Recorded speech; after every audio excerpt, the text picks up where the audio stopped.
हमारी दाढ़ी पर बोलेंगे, उनकी दाढ़ी पर नहीं बोलेंगे।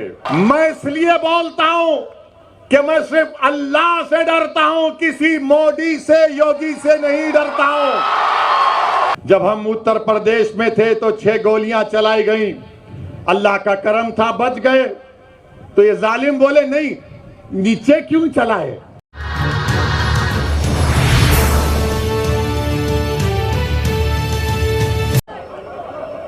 अस्सलाम वालेकुम वरहमतुल्लाहि वबरकातुहू। शहनशीन पर तशरीफ फरमा हजरत मौलाना मुफ्ती इस्माइल साहब,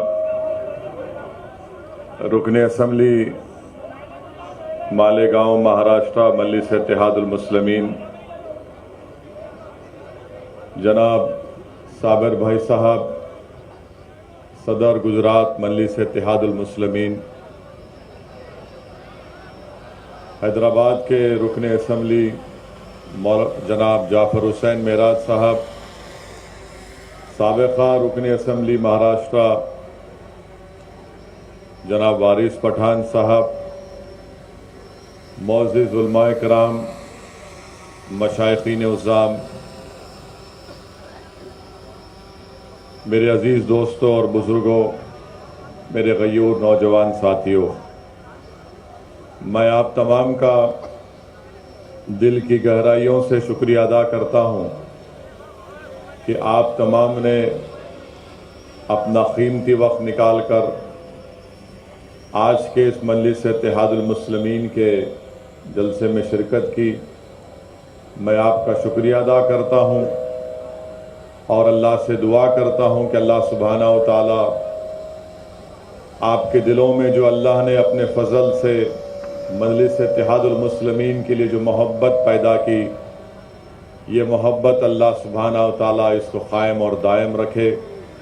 और इंशाअल्लाह ताला आपका यहाँ पर हज़ारों की तादाद में जमा होना, मुझे यकीन है कि वडगाम की सरजमीन पर एक नया सियासी इनकलाब लिखा जाएगा इंशाअल्लाह। मेरे अजीज़ दोस्तों और बुज़ुर्गों, आपने अभी मुफ्ती इस्माइल साहब से बसीरत अफरोज़ खिताब सुना, फिर साबिर भाई साहब ने अपने एहसासात को आपके सामने रखा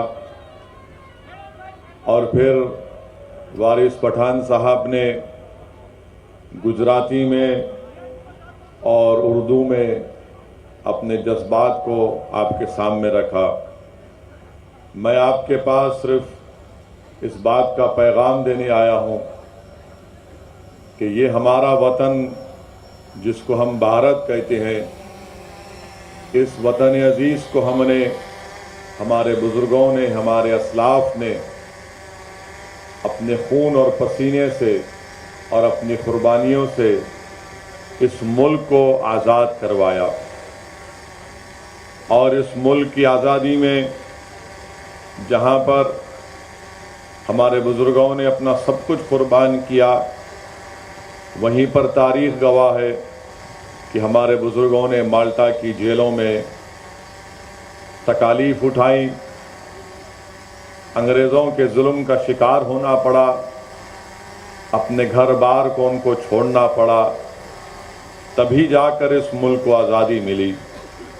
मेरे अजीज़ दोस्तों और बुज़ुर्गों, मुल्क आज़ाद होने के बाद संविधान बनाया गया और उस संविधान में इस बात की इजाज़त दी गई कि हमको ना सिर्फ इज़्ज़त दी जाएगी बल्कि हमको भारत के संविधान के तहत हमको अपने मज़हब पर, अपनी तहज़ीब पर चलने की मुकम्मल आज़ादी दी गई। आज जहाँ पर हम हमारे मुल्क की आज़ादी का अमृत उत्सव मना रहे हैं, मगर मेरे अजीज़ दोस्तों और बुज़ुर्गों, मुझे कहना पड़ेगा कि अमृत उत्सव तो मना रहे हैं, मगर ये कौन सा अमृत आप देश में बांट रहे हैं कि जहां पर आप और हमसे कहा जा रहा है कि हमारी बेटियां, हमारी माएँ,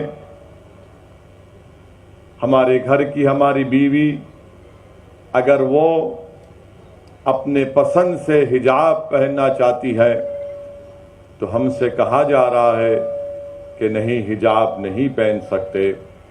अगर वो हिजाब पहनकर पढ़ना चाहती हैं तो हमारी बेटियों से कहा जा रहा है कि अगर तुमको पढ़ना है तो तुम हिजाब उतार कर पढ़ो। और हिजाब को जिहाद से जोड़ दिया गया। आप बताइए मेरे अजीज दोस्तों और बुजुर्गों, हिजाब पहनना भारत के संविधान के तहत जो आर्टिकल है 29 के तहत हमको इजाजत है कि अपने कल्चर पर चलें। सुप्रीम कोर्ट का फैसला है कि कौन क्या खाता है, अपने घर में क्या पहनता है, वो उसका बुनियादी हक है, फंडामेंटल राइट है, मगर उस पर सवाल उठा रहे हैं। फिर बात हिजाब पर ख़त्म नहीं हुई, अब आ गई बात हलाल गोश्त पर भी बात आ गई कि नहीं, हलाल गोश्त नहीं खा सकते, बल्कि हलाल गोश्त से कह रहे हैं कि उस पर पाबंदी लगा दो। फिर वहाँ पर इक्तफा नहीं किया तो बात अब बढ़कर आ गई कि अगर मुसलमान अपनी काबिलियत और अपनी मेरिट के ऊपर नौकरी हासिल करता है तो उसका नाम दे दिए जॉब जिहाद का नाम दे दिए। अगर हम अपने पैसों से ज़मीन खरीद के घर बनाते हैं तो कहा जाता है ये लैंड जिहाद है। आप बताइए, हिजाब को जिहाद से, हलाल को जिहाद से, घर को जिहाद से, नौकरी को जिहाद से, हर चीज को मुसलमानों के ताल्लुक से वतन अजीज में एक नफरत की फिजा पैदा की जा रही है। हमारे हिंदू भाइयों को ये पैगाम दिया जा रहा है कि इस देश को अगर खतरा है तो मुसलमानों से है। मैं आपके दरमियान में खड़े होकर ये बात साफ और वाज़ेह अल्फाज में कह रहा हूं कि इस देश को अगर खतरा है तो गांधी के कातिलों से खतरा है। इस देश को अगर खतरा है तो नाथूराम गोडसे को अपना हीरो मानने वालों से, इन जालिमों से खतरा है। मगर इस पर बात नहीं होगी। गोडसे के भक्त आज ये नफरत की फिजा भारत में पैदा कर रहे हैं। आज आप देख रहे हैं कि जब मैंने हिजाब के मसले को उठाया तो उत्तर प्रदेश के विधानसभा के चुनाव चल रहे थे तो मुझ पर तनकीद की गई कि वैसी तुमने उत्तर प्रदेश में हिजाब के मसले को क्यों उठाया। मेरे अजीज दोस्तों और बुजुर्गों, मैं हुफ़ाज़े किराम के दरमियान में खड़े होकर लब कशाई कर रहा हूं। मैं उलमाए किराम के दरमियान में खड़े होकर बोलने की जुर्रत कर रहा हूं। मैं सियासत के मदरसे का तालिब इल्म हूं और सियासत सीखने की कोशिश कर रहा हूं और सियासत का तालिब इल्म होने की बुनियाद पर मैं ये कह सकता हूं कि हर चीज इस्लाम दुश्मन ताकतें ये देखती हैं कि मुसलमानों को मुल्क के एक हिस्से में चुमटी लेकर देखो, तनकीद करके देखो, इनको हिलाकर देखो, इनका रद्द अमल क्या होगा। जब मैंने हिजाब के खिलाफ आवाज उठाई और कहा कि हिजाब हम पहनेंगे, हमारी बेटी, हिजाब हमारा बुनियादी हक है, अगर आज हिजाब पर खामोश हो जाओगे तो कल कहेंगे दाढ़ी बहुत लंबी है, कम कर लो।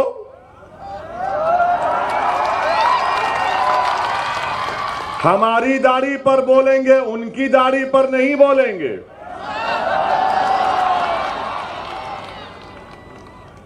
कल कहेंगे कि नहीं, टोपी बड़ी ठीक नहीं है, टोपी उतार लो। तो ये कोशिश जो मुल्क में की जा रही है वो क्या है? तनकीद करने वाले करो मुझ पर तनकीद, मगर हिजाब को क्यों टारगेट किया जा रहा है?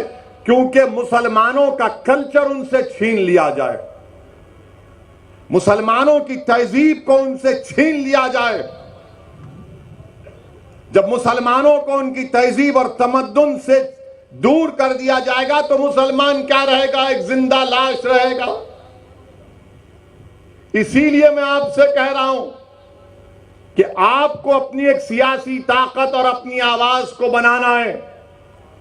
मैं आपको खुलकर कह रहा हूं, याद रखो मेरी इस बात को आप, कि हम हुकूमत को नहीं बदल सकते, मगर हम अपने वोट से हमारे दलित भाइयों को और हमारे सेकुलर रखने वाले हिंदू भाइयों को साथ लेकर अपनी पार्टी के नुमाइंदों को कामयाब करके गुजरात की विधानसभा भिजा सकते हैं, ताकि वो गुजरात की विधानसभा में खड़े होकर आपके इंसाफ का मुतालबा कर सके, आपकी आवाज बन सके, आपके तालीम के मसलों को उठा सके, आपके जिंदगी और मौत और हयात के फैसले जहां पर हो रहे वहां पर आपकी आवाज को रख सकें।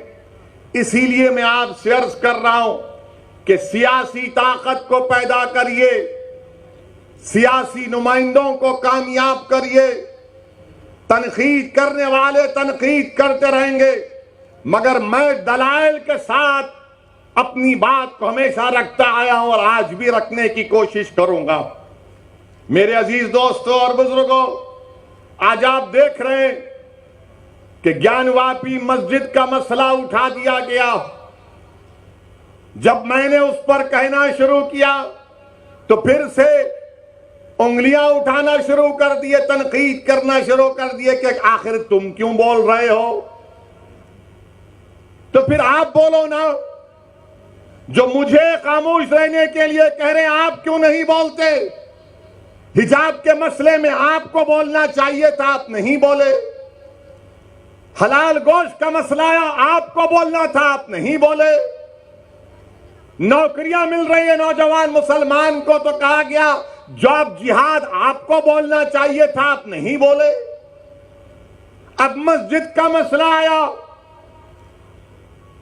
तो हम जब दलाइल के साथ मस्जिद की बात करते हैं तो कहते हैं तुम क्यों बोल रहे हो? अरे याद रखो, मैं बोलूंगा। मैं इसलिए बोलता हूं,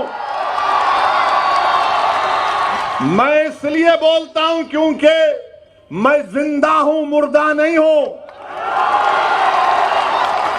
मैं इसलिए बोलता हूं कि मेरे जमीर को मैंने अभी बेचा नहीं है, ना कभी बेचूंगा इंशाअल्लाह ताला।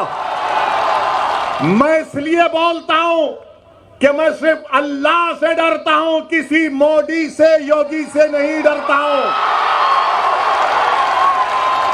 मैं इसीलिए बोलता हूं क्योंकि भारत का संविधान जिसको बाबा साहिब अंबेडकर ने बनाया, मुझे फ्रीडम ऑफ एक्सप्रेशन की इजाजत है और मैं खुलकर अपनी बात को रखना चाहता हूं।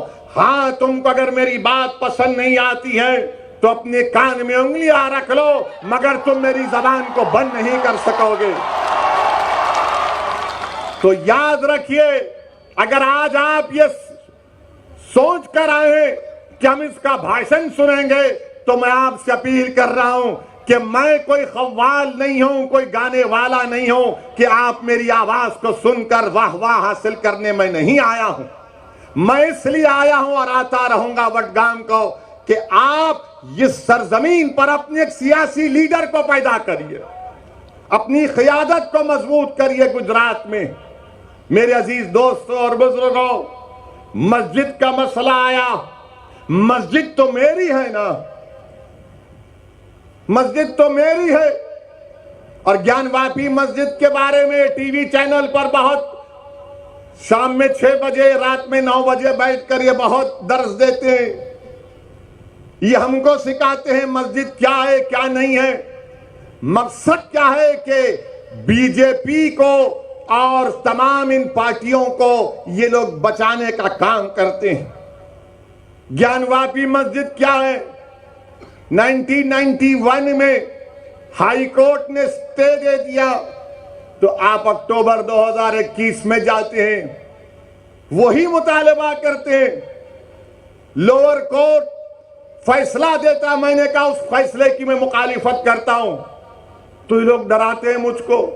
आप कैसे कोर्ट के खिलाफ बोल सकते हैं? बोल सकते हैं कोर्ट के खिलाफ, इज्जत से इख्तलाफ कर सकते हैं। भारत है, कोई नॉर्थ कोरिया का सरबरा यहां का प्रधानमंत्री नहीं है। हम बोले, टीवी चैनल वाले आकर हमसे पूछे, तुमने कहा कि 91 में पार्लियामेंट ने कानून बनाया जिसमें कहा गया कि 15 अगस्त 47 को जो मस्जिद और मंदिर थी वो वही मौक़िफ़ उसका रहेगा। अब आकर ये बोलते नहीं, सर्वे हुआ, वीडियोग्राफी हुई, तो आपको क्या तकलीफ है? हमको तकलीफ इस बात की है कि भारत के संविधान को कमजोर किया जा रहा है, सुप्रीम कोर्ट के फैसले को नजरअंदाज कर दिया जा रहा है। और अहमकों जो मुझसे सवाल कर रहे, वो 91 का सेक्शन 4 सब सेक्शन 2 पढ़ लो। सेक्शन 4 सब सेक्शन 2 साफ तौर से कहता है कि जो 15 अगस्त 47 को था वही रहेगा। मगर मेरे अजीज दोस्तों और बुजुर्गों, याद रखिए मेरी इस बात को, जब मैं 19, 20, 21 साल का था तो बाबरी मस्जिद को मुझसे छीन लिया गया। अब हम वही 19, 20 साल के बच्चों की आंखों के सामने दोबारा मस्जिद को नहीं खोएंगे इंशाअल्लाह ताला। क्या आप तमाम लोग अहद लेते हैं कि हम कोई मस्जिद को नहीं खोएंगे? क्या आप अहद लेते हैं कि अब हम कोई मस्जिद को नहीं खोएंगे? तो अगर अहद लेते हैं तो हाथ उठाकर कहिए नारे तकबीर, नारे तकबीर। इनको पैगाम मिलना चाहिए, मस्जिद को अब हम नहीं खोएंगे। तुम्हारे दिल फरेब और हथकंडों से हम जान चुके तुम्हारे हथकंडों को। और अल्लाह के रसूल सल्लल्लाहु अलैहि वसल्लम का हदीस शरीफ है कि मोमिन वो है जो 2 बार एक सुराख से नहीं डसा जाता। अब हम दोबारा नहीं इनको डसने देंगे। मस्जिद है और रहेगी इंशाअल्लाह ताला सुबह क़यामत तक। ज्ञानवापी मस्जिद थी और जब तक अल्लाह दुनिया को कायम रखेगा मस्जिद रहेगी इंशाअल्लाह ताला। और हमारा काम यह है कि हम अपने मस्जिदों को आबाद रखें। हमारी भी जिम्मेदारी है कि रमजान हो गया तो मस्जिद के दरो दीवार तरसती हैं कि कहां गए वो लोग जो रमजान के 30 दिन अल्लाह के घर में आकर सर्वसजूद हो रहे थे। तो याद रखो, मस्जिदों की हिफाजत पहले हमको अपने महल्लों की मस्जिदों को आबाद रख के रखना। अगर हम अपने महल्लों की, गांव की मस्जिद को आबाद रखेंगे तो ये शैतानी ताकतें जो ललचाई हुई नजरों से हमको अपनी तहजीब से महरूम करना चाहती हैं, इनको पैगाम मिल जाएगा कि अब दोबारा मुसलमान भारत का मस्जिद खोने को तैयार नहीं है। मेरे अजीज दोस्तों और बुजुर्गों, मगर आज्ञानवापी का मसला आया, हिजाब का मसला आया, तो क्या कांग्रेस पार्टी ने कुछ कहा? कोई कांग्रेस के लीडर ने कहा? नहीं बोलेंगे। क्या समाजवादी के या आप पार्टी के किसी कायद ने कहा? नहीं बोलेंगे। क्यों नहीं बोलेंगे? क्योंकि इनको मालूम कि मुसलमान तो डराओ, इसको डराओ और डरा कर वोट हासिल कर लो। इनको मालूम कि मुसलमानों का जहन उसमें डाल दिया गया कि नहीं नहीं, आपको सरकार को बदलना है। मेरे अजीज दोस्तों और बुजुर्गों, याद रखिए मेरी इस बात को कि हुकूमत को आप नहीं बदल सकते, अपने नुमाइंदों को आप कामयाब कर सकते हैं। अरे मस्जिद का मसला आया तो नहीं बोलेंगे, हिजाब का मसला आया तो नहीं बोलेंगे, दिल्ली के जहांगीरपुरी में गरीबों की दुकानों को तोड़ दिया गया तो मुंह नहीं खोलेंगे। मैं जब दुकानों को दिल्ली में तोड़ा जा रहा था, जब बुलडोजर दुकान के पास पहुंच चुके तो किसी गरीब ने मुझे फोन करके कहा कि ओवैसी का तुम आओगे या नहीं आओगे? मैंने कहा जरूर आऊंगा। पहली फ्लाइट लेकर दिल्ली को जब पहुंचा, हमारे दिल्ली के मजलिस के सदर कलीम हफीज साहब से कहा कि हमको जाना है। हम गए वहां पर, उसी मस्जिद में जाकर नमाज मगरिब अदा की। रास्ते में रोजा खोलना पड़ा, वक्त हो गया था। जिस मस्जिद के सामने उसकी दीवार को और गेट को शहीद कर दिया गया था। आप बताइए क्यों नहीं गए ये तमाम पार्टी के लोग जो मुझ पर इल्जाम लगाते हैं, जो मुझ पर इल्जाम लगाते? जाना था ना, नहीं गए। क्यों नहीं गए? क्योंकि उनको मालूम मुसलमान को डराओ और वो खुद ब खुद आपको वोट देता रहेगा। मैं इस मिजाज में तब्दीली पैदा करने के लिए आया हूं। मैं आपसे कह रहा हूं कि सिर्फ अल्लाह से डरो, इन जालिमों से मत डरो। मैं आपसे अपील करने आया हूं कि आप अपनी आवाज को उठाओ। अगर मुल्क में ये तमाम हालात पैदा हो रहे हैं तो उसका मकसद क्या है कि भारत के मुसलमानों को डराया जाए, उनको खामोश कर दिया जाए और उनको मुसलमान सिर्फ उनकी घर तक रखा जाए और बाहर में मुसलमान के कोई मजारे ना करे।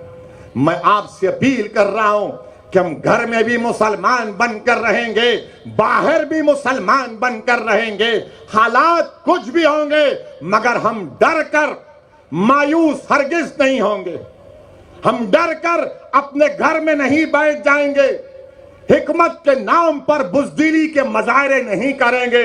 मैं आपसे ये नहीं कह रहा हूं कि तशद्दुद पर आ जाओ। मैं आपसे ये कह रहा हूं कि अपने हौसलों को बुलंद रखो। मैं आपसे ये नहीं कह रहा हूं कि तशद्दुद करो।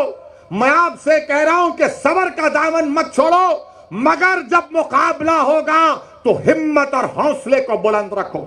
और मुकाबला जमहूरियत के दायरे में रहकर होगा। मुकाबला जमहूरियत के दायरे में रहकर होगा। हम पीठ नहीं दिखाएंगे, सीना तान कर अपने हक के लिए लड़ेंगे। ये भारत का संविधान हमको इस बात की इजाजत देता है मेरे अजीज दोस्तों और बुजुर्गों। वहीं पर जहांगीरपुरी में हुआ तो मध्य प्रदेश में सेंधवा में, खरगोन में घरों को तोड़ दिया गया और कहा गया कि पत्थर फेंकते थे। अब बताइए, एक वसीम शेख जिसके हाथ कटे हुए हैं, क्या वो पत्थर फेंक सकता है? जिसके दोनों हाथ कटे हुए हैं उसकी दुकान को तोड़ दिया। एक 75 साल के ज़ईफ शख्स को खूब पीटा, कहा कि तुमने पत्थर फेंका। तो उस बूढ़े ने कहा, अरे मैं 10 कदम नहीं चल सकता, कहां पत्थर उठाकर फेंक सकूंगा। क्या कोई आवाज उठी कांग्रेस की तरफ से? मध्य प्रदेश में तो आपकी सरकार थी। गुजरात में खंबाट में, हिम्मतनगर में 10-10 साल पुराने गोडाउन थे, बीजेपी ने उन गोदामों को तोड़ दिया। कौन है ये लोग तोड़ने वाले? क्या गुजरात का मुख्यमंत्री, मध्य प्रदेश का मुख्यमंत्री, गुजरात हाईकोर्ट का चीफ जस्टिस है? क्या तुम कोर्ट के जज बन चुके कि तुम तय करोगे कि कौन किसका घर तोड़ेगा? अरे आज तुम गरीबों का घर तोड़ रहे हो, याद रखो अल्लाह देख रहा है, अल्लाह देख रहा है। फिरौन को भी अपनी ताकत पर गुरूर था, नमरूद को भी था, यजीद को भी था, मगर सबका इख्तिदार चला गया। अगर आज कोई इख्तिदार के नशे में चूर होकर कह रहा है कि घर तोड़ दूंगा, तुम कितने घर तोड़ोगे बताओ? तुम घर तो तोड़ सकते, मगर याद रखो इख्तिदार तुम्हारी हाथ से छीना जाएगा इंशाअल्लाह ताला। इख्तिदार किसी के पास नहीं रहता। बड़े बड़े लोग आकर चले गए। जब अलेक्जेंडर दुनिया से जा रहा था, जिसने आधी दुनिया को फतेह किया, तो उसने एक वसीयत की थी कि जब तुम मेरे जनाजे को लेकर जाओगे तो मेरे हाथ को खुले रखना। लोगों ने पूछा, अलेक्जेंडर द ग्रेट, इसमें क्या हिकमत है? तो उसने कहा कि जिसने आधी दुनिया को फतेह किया, मैं पैगाम ये देना चाहता हूं कि मैं जब दुनिया छोड़ के जा रहा हूं तो मेरे हाथ खाली हैं, मेरे हाथ में कुछ भी नहीं।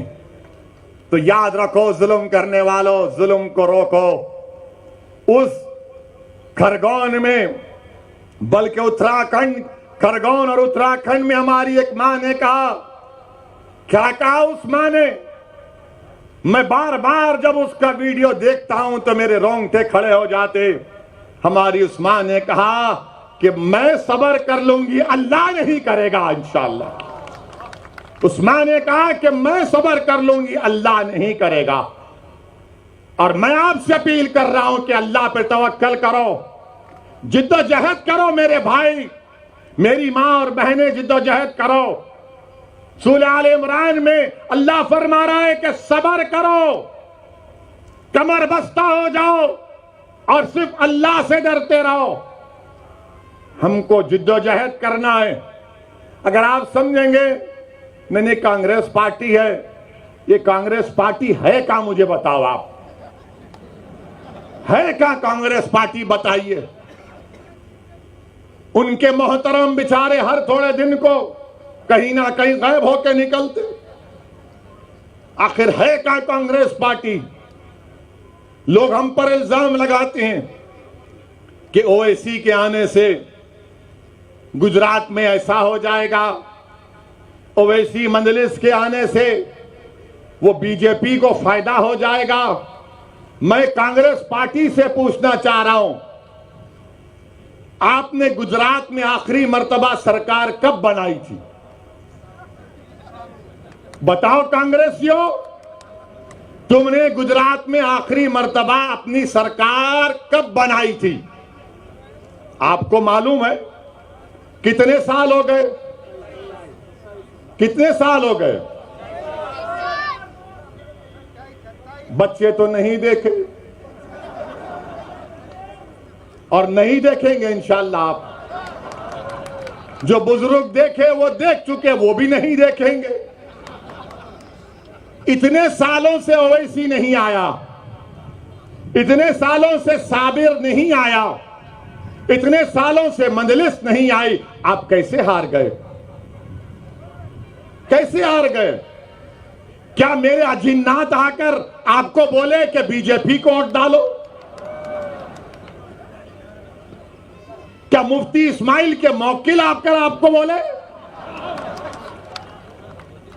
फिर कैसे आ रहे आप? इसका कोई जवाब नहीं है इनके पास। मगर अब जब आ रहे हैं तो कह रहे हैं देखो हमारे खाली 3 एमएलए हैं, तुम क्यों आए? आप भीख मांग रहे क्या मेरे से? 3 आपके एमएलए हैं, अगर मंजलिस उसको 12 कर देगी तो आपका ही फायदा है ना इंशाअल्लाह ताला मंजलिस के।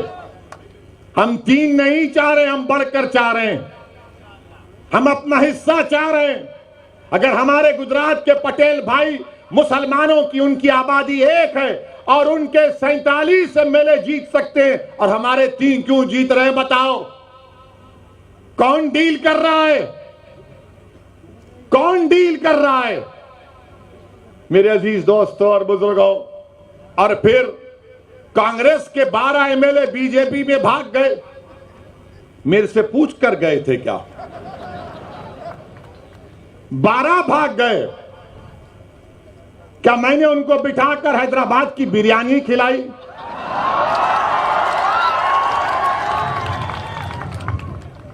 वो तो मेरी बिरयानी नहीं खाए, वो तो नरेंद्र मोदी का ढोकला खाकर चले गए बीजेपी में।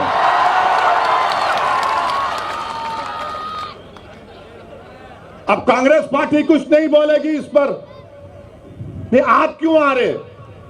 राहुल गांधी अमेठी में हार गए, मैं नहीं था। कैसे हार गए राहुल गांधी बताओ? फिर आप केरल को जाते हैं, केरला को, वहां पर जीतते। क्यों जीतते? क्योंकि 35% मुसलमान है। अमेठी में हार गए, मैं नहीं था, मंजलिस नहीं थी। मगर बोलेंगे नहीं नहीं ओवैसी वहां से गुजरा था, मैं तो गया भी नहीं। आपके 12-13 एमएलए गुजरात से चले गए।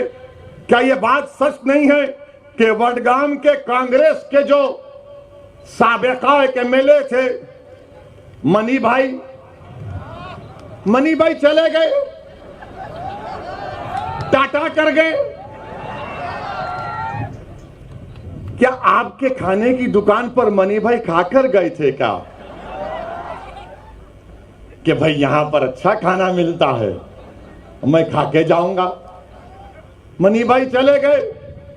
अच्छा, फिर एक और इनका एमएलए गया जिसका नाम है अश्विन कोटवाल। उसने पेपर में बयान दिया, मैं पढ़ा, जिसमें अश्विन कोतवाल ने कहा कि मैं कांग्रेस से जीतता जरूर था, मगर मैं, अश्विन बोल रहा है कि मेरे दिल में नरेंद्र मोदी की मोहब्बत थी। क्या मोहब्बत है कांग्रेसियों की, जबान पे मुसलमान और दिल में मोदी की मोहब्बत है, और आकर हमसे कह रहे हैं कि आप इलेक्शन क्यों लड़ रहे हैं। मेरे अजीज दोस्तों और बुजुर्गों, महाराष्ट्र की विधानसभा में असेंबली में मुफ्ती इस्माइल हमारे कायदे मुकन्नना है, और धूलिया से फारूक शाह हैं। आप उठाकर असेंबली की कार्रवाई देख लीजिए। बिहार में मजलिस के 5 एमएलए हैं, बिहार की विधानसभा को हिला के रख देते हैं। सीमांचल के इंसाफ की बात होती है। ये 3 जो जीत के गए, कितने बार मुंह खोला तुमने, कितने बार तुमने हक और इंसाफ की बात की। भारत की पार्लियामेंट में 540 की लोकसभा है, सिर्फ 2 रुकने लोकसभा है मजलिस के मेयर इम्तियाज जलील साहब। अब जब दोनों में से कोई एक खड़ा हो जाता है 5-6 मिनट के लिए बोलने के लिए, तो बीजेपी के 300 एमपी खड़े हो जाते हैं, क्या बोलेगा सुनने के लिए। हम सिर्फ 5-6 मिनट बोलते हैं, 5-6 मिनट, और सब खड़े हो जाते हैं। कौन नरेंद्र मोदी के सामने एनपीआर एनआरसी के कानून को फाड़ दिया, क्या कांग्रेसियों ने पढ़ा था? अमित शाह बैठे हुए हैं। मैंने कहा यह कानून काला कानून है, मैं नहीं मानता, इसको फाड़ूंगा। आपने भी यहां पर वडगाम में एनपीआर एनआरसी के खिलाफ एहतजाज किया, मैं आपको सलाम करता हूं। अल्लाह आपकी उस कुर्बानी को कबूल करे। 250 लोग जेल को गए। दिल पर हाथ रखकर बोलो, क्या कांग्रेस ने कहा कि तुमको छोड़ना चाहिए जेल से? दिल पर हाथ रखकर कहो कि जब 250 लोग एनपीआर एनआरसी में वडगाम के उसमें जेल में गए तो क्या कांग्रेसी बोले? कब बोली कांग्रेस? जब पट्टीदारों के लोग जेल में थे तो कांग्रेस ने कहा छोड़ो और केस को वापस लो, मगर जब वडगाम का मुसलमान जेल में था तो तुमको पट्टीदार की जबान और उनसे मोहब्बत और हमारे से मोहब्बत नहीं। ये फर्क है, याद रखो आप। यकीनन बीजेपी को हराना है। कौन कह रहा है नहीं हराना है? हम ही तो लड़ रहे हैं बीजेपी के खिलाफ। पार्लियामेंट में हर चीज में मजलिस मुखालिफत करती है। ट्रिपल तलाक का कानून आया तो मजलिस ने मुखालिफत की। एनपीआर एनआरसी का कानून आया, मजलिस ने कानून की कॉपी को फाड़ा। यूएपीए का कानून आया, हमने मुखालिफत की, कांग्रेस ने तायीद की। क्या कांग्रेस ने अमित शाह के लाए हुए तरमीमी बिल की तायीद नहीं की? तायीद की। और आज आप हम पर उंगलियां उठाते हैं। मेरे अजीज दोस्तों और बुजुर्गों, मेरी जिंदगी का एक ही मकसद है कि मेरी जमात का पैगाम यही है कि आपके सियासी नुमाइंदे कामयाब होकर जिला परिषद हो, असेंबली हो, पार्लियामेंट हो, जाना चाहिए। आपकी आवाज सुननी चाहिए। अगर आप नहीं आवाज उठाएंगे और सिर्फ कहेंगे कि हम सिर्फ आंसू बहा देंगे, डर कर, याद रखिए आप जमहूरियत में हैं, लोकतंत्र में हैं। आपको अपना हक मिलना चाहिए। और हक कैसे मिलेगा? जब आप अपने वोट से अपनी पार्टी के नुमाइंदों को कामयाब करेंगे। मेरे अजीज दोस्तों और बुजुर्गों, यही मजलिस इत्तेहादुल मुस्लिमीन का पैगाम है। अब मुझे किसी ने पूछा कि ये ज्ञानवापी के नीचे क्या देखना चाह रहे, ताजमहल के नीचे क्या देखना चाह रहे, कुतुब मीनार के नीचे क्या देखना चाह रहे, तो सोशल मीडिया पर मैंने ये पढ़ा, मेरे को नहीं मालूम, वल्लाहु आलम। किसी ने कहा सोशल मीडिया पर लिखा कि वो ताजमहल देखने गया था, आगरा के ताजमहल के जो क्यूरेटर जिम्मेदार थे उनके साथ, उनका रिश्तेदार था। तो उस लड़के ने कहा, लिखता है कि मैं ताजमहल के नीचे जाना चाह रहा था तहखाने में। तो उसको डायरेक्टर ने कहा कि देखो सेल फोन की इजाजत नहीं है, सेल फोन रख दिए। फिर जब नीचे गए तो फिर चेक किया गया कि क्या सेल फोन है, नहीं था। फिर जब दरवाजा खोलने की बात आई तो कहा दरवाजा नहीं खोलेंगे, उस पे गवर्नमेंट ऑफ इंडिया का मोहर है। उनसे कहा गया कान लगाकर सुन लो। तो उस लड़के ने ताजमहल के तहखाने में जो कमरा है उसमें कान लगाकर सुना, और वो खुद सोशल मीडिया पे लिख रहा है कि उसने बड़ी खूबसूरत इंसान की आवाजें सुनी, उसने बड़ी खूबसूरत इंसान की आवाजें सुनी। और वो क्या कह रहे थे ताजमहल से कि चौकीदार को बोलो नौकरियां नहीं है नौजवानों के पास, चौकीदार को बोलो कि पेट्रोल को कीमतों को कम करें। आवाज सुरीली आवाज आ रही थी कि चौकीदार से बोलो कि महंगाई बहुत बढ़ गई, कम करो।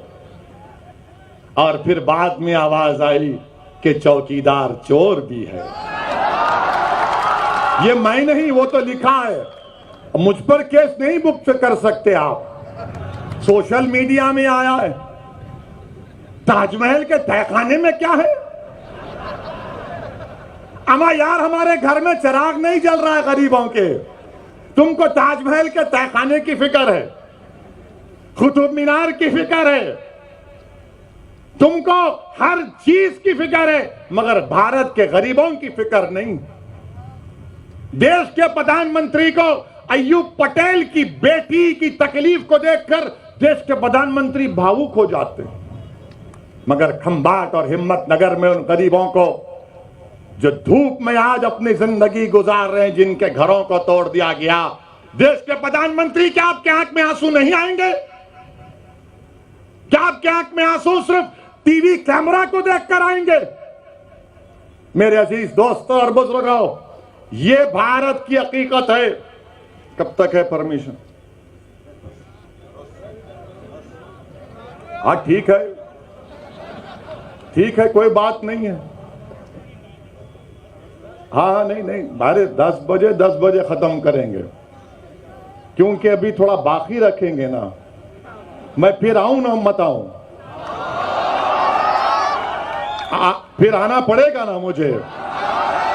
आप तमाम लोग हमारा साथ देंगे ना, आप तमाम लोग वडगाम से मजलिस को कामयाब करेंगे इंशाअल्लाह। जरा हाथ उठाकर बोल दीजिए। मेरे अजीज दोस्तों और बुजुर्गों, मैं आपसे सिर्फ इतना ही कह रहा हूं कि अपनी सियासी आवाज को बनाइए। मेरी जिंदगी का आपकी जिंदगी का कोई भरोसा नहीं है। जब हम उत्तर प्रदेश में थे तो 6 गोलियां चलाई गई, अल्लाह का करम था बच गए। तो ये जालिम बोले नहीं, नीचे क्यों चलाए? तो मेरे प्यारे, कभी तुम अपने घर में खुद अपनी बीवी को बोलो कि बेगम मैं गाड़ी में बैठता हूं, जरा मेरे पैर के करीब मार के दिखाओ। एक पटाखा इनको फुटता है तो रात भर नींद नहीं आती।